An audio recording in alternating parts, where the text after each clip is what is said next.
Good morning, and thank you for joining the third presentation of the Peach Educational Session today as part of a 2021 virtual Southeast Regional Fruit and Vegetable Conference. My name is Juan Carlos Melgar. I'm an associate professor with Clemson University and will be the moderator for this presentation. Before starting, I would like to remind you that pesticide CEU and CEA credits are available for most presentations offered during the live conference. Check the pesticide CEU guide for a list of approved presentations and participating states. The pesticide CEU guide is located in the Event Resources tab under the Media Player. It is also available at the Resources Center located on the main menu of the conference platform. All pesticide credits will only be available for registered attendees and only during the live conference. Credits will not be available for on-demand viewing. There is a simple three-step process to receive pesticide credits. First, go to the audience chat box. It's located on the left side of your screen, and type your first name, last name, and the states for which you are requesting credits. Again, go to the audience chat box on the left side of your screen and type first name, last name, and the states for which you are requesting credits. You will need to do this for every presentation to request CEU credits. The second step is to sign out at the end of every presentation. To sign out, you go to the audience chat box and type your first name, last name, and the states for which you are requesting credits. And you will be reminded to sign out at the end of this presentation. The third step is to complete the pesticide CEU registration. You only have to complete this registration one time during the conference, so it is not required with every presentation. To access pesticide CEU registration web link, open the pesticide CEU guide on the Event Resources tab located under the Media Player, and the pesticide CEU registration web link is located on the front cover of the guide. This presentation is pre-recorded to reduce technical difficulties. We will be answering your questions live at the end of the presentation. You can submit a question at any point during this presentation by typing your question in the questions box and pressing send.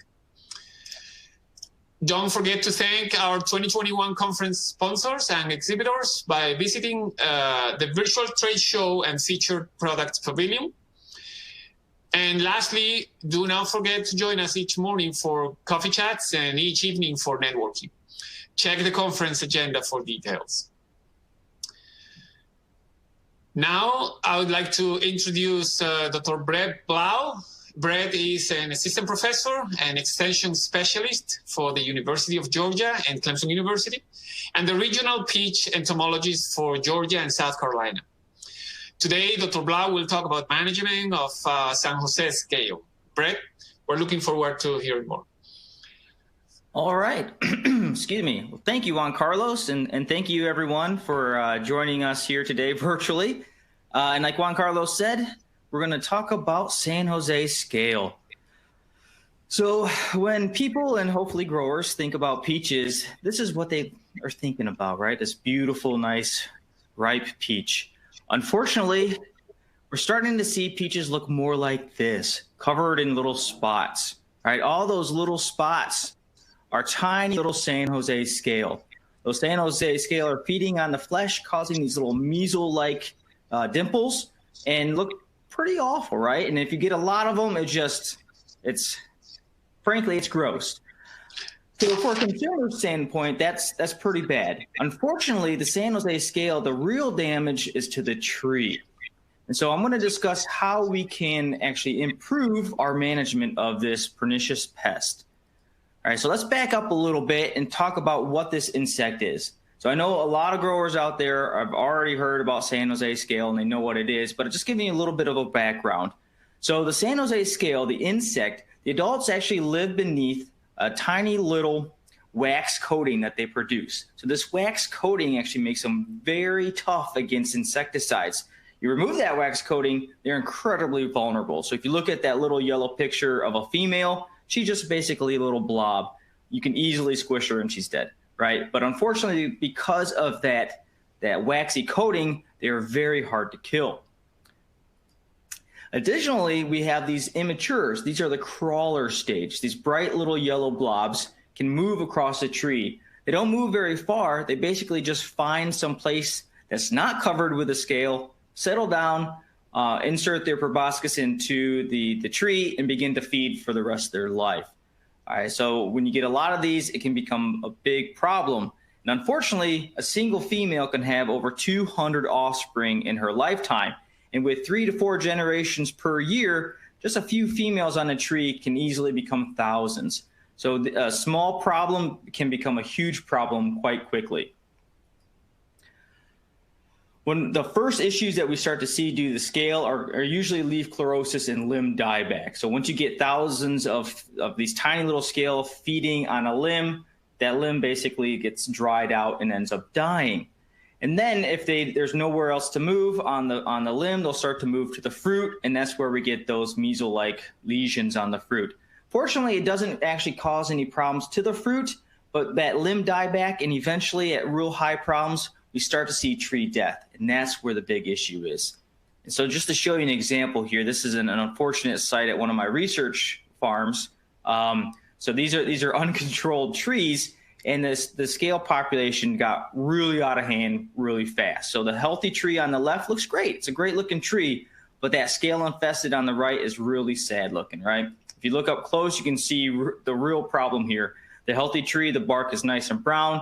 You look at that scale infested tree, it's gray and white because it is literally coated with San Jose scale. So it's not surprising that that one died.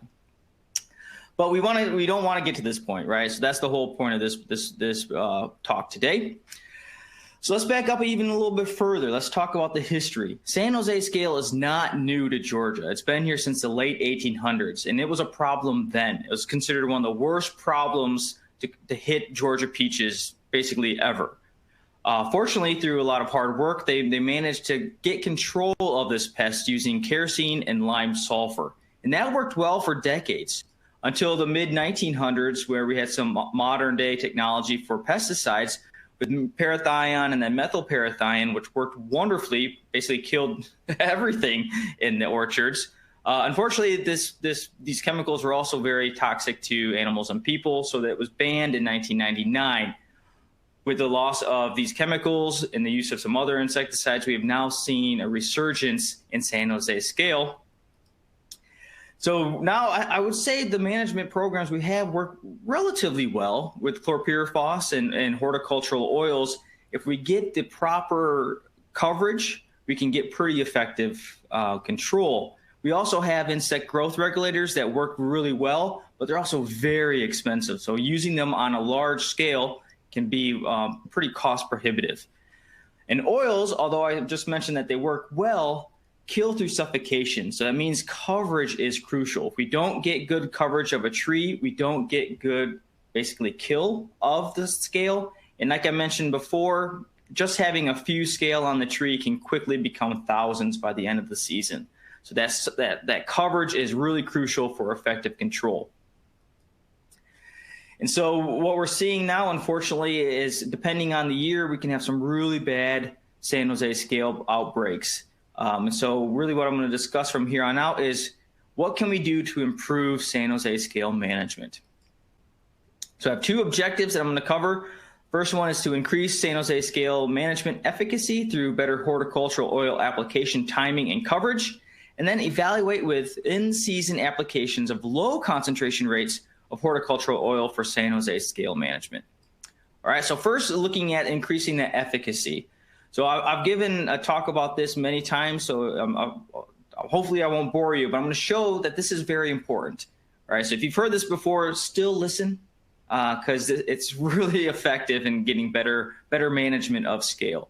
All right, so what we did here is we were testing a horticultural oil, specifically Omni Supreme spray oil, at 1.5%. So that's our typical delayed dormant volume and timing.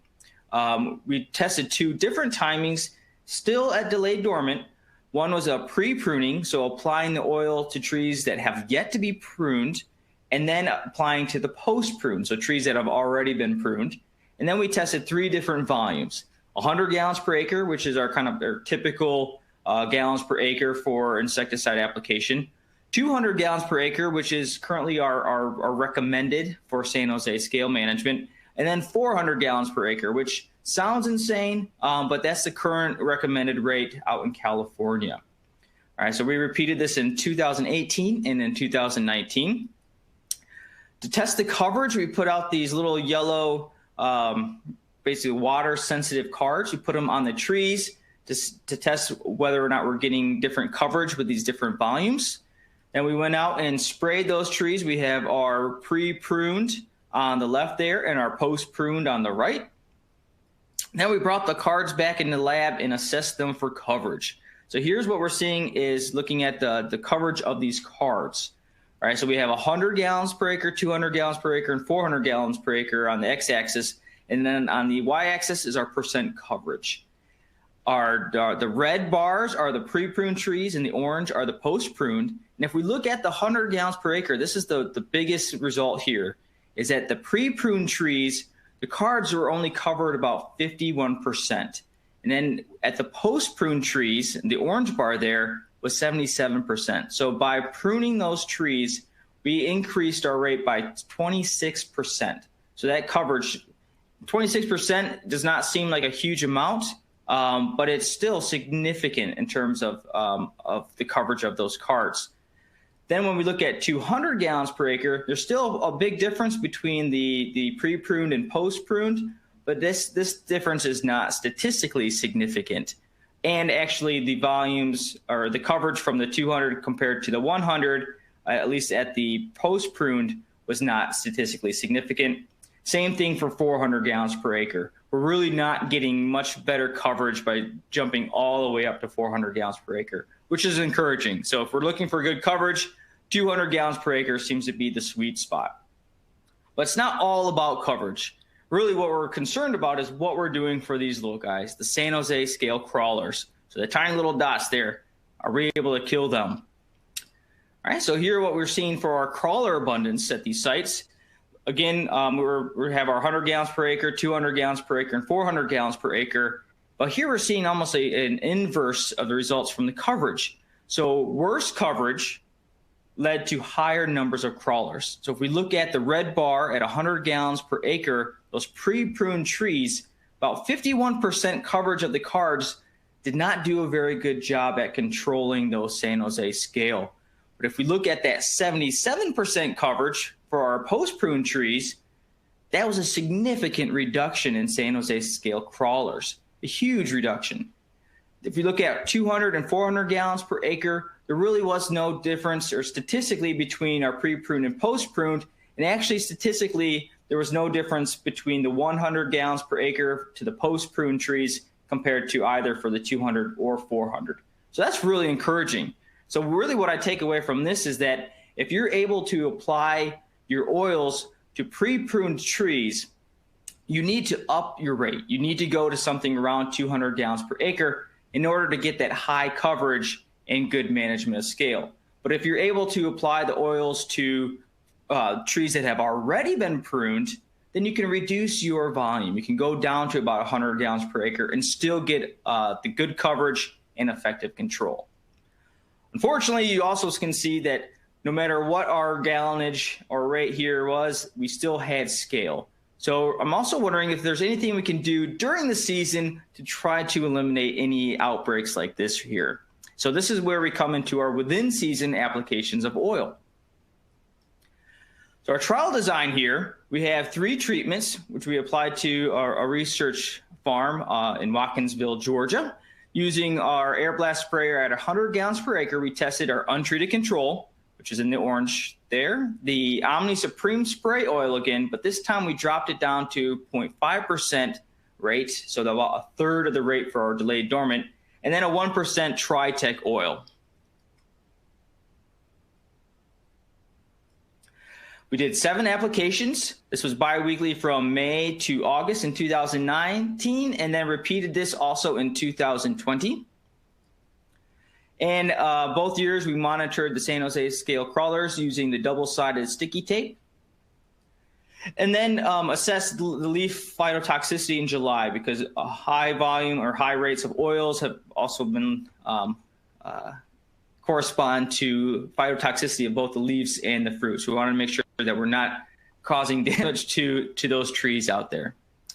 All right, so what we first saw in 2019 was kind of what we expected. It was actually really nice. If you look at the orange line here, this is our control, or untreated control. The red bars, the red lines there are our Omni Supreme spray, and the blue is the Tritech oil. So both of the oils showed a significantly fewer San Jose scale crawlers throughout this sampling period when compared to the control. All right, so that's great. It's like almost half the numbers throughout that sampling period. In 2020, the first thing you should note is that if you look at the y-axis, this was actually a tenfold increase in the number of scale from 2019 to 2020. But the oils did great. The same trend from 2019, we're seeing reduced numbers of San Jose scale throughout that sampling period. But the real interesting part is when we look at those totals from the season. So back to 2019, our control is the orange, our Omni Supreme spray being the red, and Tritech oil is blue. The Omni Supreme spray did the best. We saw the fewest number of San Jose crawlers on those traps than either of the other treatments. The control had the most, and Tritech oil was about in the middle there. So statistically, the Tritech oil was no better than the control and no worse than the Omni Supreme spray, but it's still encouraging. We're seeing that huge reduction in the number of crawlers on those trees. The exciting part is when we move to 2020. So I mentioned already that we increased that scale on the axis. So if we look at the 2019 data on the 2020 axis, it's basically nothing out there. All right, but I know there was because we saw it.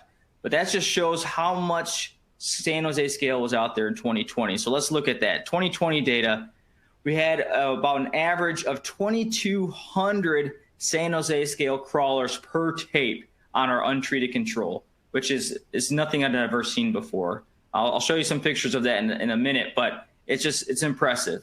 And what's awesome is that the Omni Supreme spray and the Tritech oil, those trees had significantly fewer San Jose scale crawlers than the control. So we're actually seeing that they're suppressing those populations of San Jose scale, keeping it much, much lower. Granted, it's still high compared to 2019, but it's really nice to see that we're able to keep those numbers low. So it's a really encouraging result that these oils can help suppress San Jose scale. And what's even nicer is if we look at our leaf phytotoxicity. So this is just an example from 2019. There's really no big issues. We scanned them in to get some actual quantitative data. 2019, technically Omni Supreme spray had significantly higher leaf area or damage with leaf area than the control or the Tritech, but it's still very minimal. It's less than 10% of all the leaves had issues. And then if you look in 2020, virtually no problems on the leaves. Now the caveat to all this is the fruit injury. Unfortunately, we were testing in both 2019 and 2020. We were testing these without fungicide applications. And so by the time we got to harvest, we had very few fruit to actually check for phytotoxicity thanks to brown rot. So that was an issue. We were not able to get quantitative data from any kind of phytotoxicity due to the oils. But anecdotally, we saw no issues. There's no problems, no discoloration, nothing major from the oils on the fruit that were still available. So next year, that's our big push, is we're going to test this again and make sure that these oils can also work with our fungicide applications. Because we really want to make sure we can avoid this, but also avoid any issues due to the oils. All right, so let's just summarize this up. So we get into some of our what I'm calling our advances in San Jose scale management. So really what I saw this year is a huge thing. If you have the right climatic conditions, San Jose scale pressure can vary drastically from year to year. This top tape here is from 2019. It's going to be hard to see on your screen, but if you look really close, you can see some tiny yellow dots. The scale are out there, just not huge numbers. Now, if you look at that bottom tape, that's from 2020. All that yellowish orange, those are San Jose crawlers. That's thousands of crawlers on that tape. It's pretty ridiculous. And so this is just, it's a climatic issue. So some years we might have a nice, like we see in 2019, and another year we might have a 2020, which everything is just awful, right? So, but we have some things that can help us with that, right? So we know that overall, the coverage of the oil is very important to get effective management of the San Jose scale. Selecting that oil and volume rate, we can do that based on timing. So if we know we're going to get our oils out on pre-pruned trees, we need to up the rate. We need to go to about 200 gallons per acre to get that effective control of San Jose scale. If we're applying this to our post-pruned trees, we know we can reduce that rate. We can go down to about 100 gallons per acre and still get good coverage and effective management of San Jose scale. And also, I can't necessarily recommend this right now, but it's very encouraging that these low rates of oil applied within season was effective for suppressing San Jose scale crawlers. And what we're seeing here is that, like looking at the Tritech oil, it might take a couple of years to actually see significance due to these oils. Because of that suppression from year after year after year, it's going to be better basically year after year after year, right? And so it might take a few years before we see the true benefit of the oils. But at this time, I'm going to say that it's a very encouraging and very potential management tactic for scale. But the big caveat, like I mentioned before, is that we really need to evaluate this in terms of an actual disease management program. Can these oils be used with our disease sprays? Because that's going to be the critical, right? All right, and then the last thing is just to remind you that in 2021, we have many resources for our management. The 2021 spray guides will be out very soon. Those will be out in print and online. And if you're not already following the UGA Peach blog, I highly recommend it. We really only post important things on there. It's pretty timely, and I think it's very helpful. So if you're not a member of that, go there and sign up to receive our emails. And then, of course, if you don't use the MyIPM smartphone app, I highly recommend that as well. Google that in either the Google Play Store or the iOS App Store. It's highly recommended for me and many people that I know. So check that out. And lastly, I'd like to thank everyone who's helped me get through all this data and my funding resources, and of course the growers who allow me to check for scale on their farms. So without you guys, this could not be done. So thank you, everyone. And with that, I'll take any questions.